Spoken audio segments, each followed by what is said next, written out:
Hello all, Namaste. Welcome to Mother Teacher Training Academy, and I'm here with another letter, that is A. So before that, let's start practicing the previous letter, that is Re, and then we will go for the new letter A today. Okay, so let's start by tracing the letter Re. So how do we write the letter Re? We just learned it, right? That is a standing line, make an opposite K, opposite to that, draw a slanting line with a loop, stop there and give a curve or a kick, and then a sleeping line above it. This is Re. Do you all remember this? Yes. Now let's go for the next letter, that is today's letter, which is A.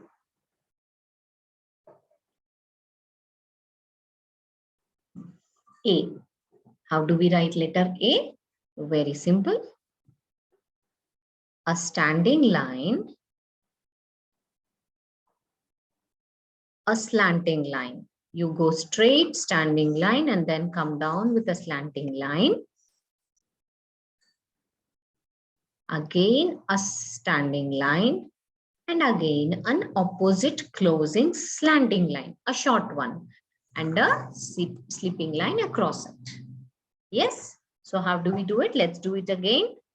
A standing line and a slanting line below, a halfway standing line, and then a slanting line closing it, and a sleeping line above it, which makes A. What is this? A. Let's do it one more time. A standing line, continue down with a slanting line, opposite to it, a standing line and a closing small slanting line and a sleeping line above it. This is letter A. What is this letter? This is letter A. Now let's see the words which are starting with the letter A.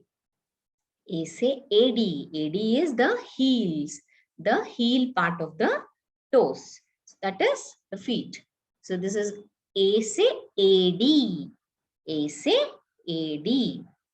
The next word is A say ek. Ek means one. What is that? A say ek. Ek is one.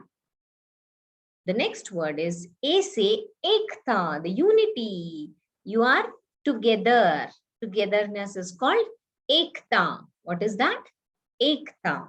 So what are the three words we have learned? A say AD means the heels. A say ek means one.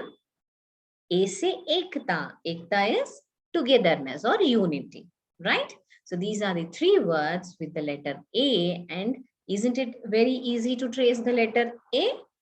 Yes, great. Now let's see the tip of the day. That is the third 9 minutes concept, the last 3 minutes. The last 3 minutes, parents, is before they go to sleep, which is very, very important. So that is, instead of saying good night, like, yes, please go to bed, it's bedtime now, please go for the go for the sleep and all, and just say them to go and sleep. You're engaged with your works, and you just say that please go to bed and sleep for yourself. Rather that, you can try another pattern, that is, talk to them, just lay back along with them and just talk to them that what are the most, I mean, what is that you felt the most grateful today, an incident or to a person you felt, wow, I should really thank this person today for helping me, maybe his teacher, maybe his friend, anything. So you can just talk to them, what is that they are grateful for the day, and then what was the best part of the day, which thing actually made them happy, like Were they happy when they were in school or at home or anything? It may be watching TV, watching a particular cartoon or a movie, anything it can be. It's not a sin to like other things also. So you can just talk to them. So give that freedom so that they can express what did they like on that particular day. And you should also you should show them the perseverance of that day. How did like how to show the gratitudes to people, and just thank everybody who has made your day or your child's day happy. And you can just discuss with them for few minutes, not much, just 3 minutes, and then let them get into the sleep. So this really, as I was saying, not just helping them to speak to you, but build a great relationship between you and your child, which is very important. Hope this really works for you. Thank you so much for watching my videos. Don't forget to like, share, and subscribe to the parents who are with the kids of 3 to 6 years, which might help them also to use these tips and learn the writing of letters. Thank you so much. Let me meet you in the next video. Namaste.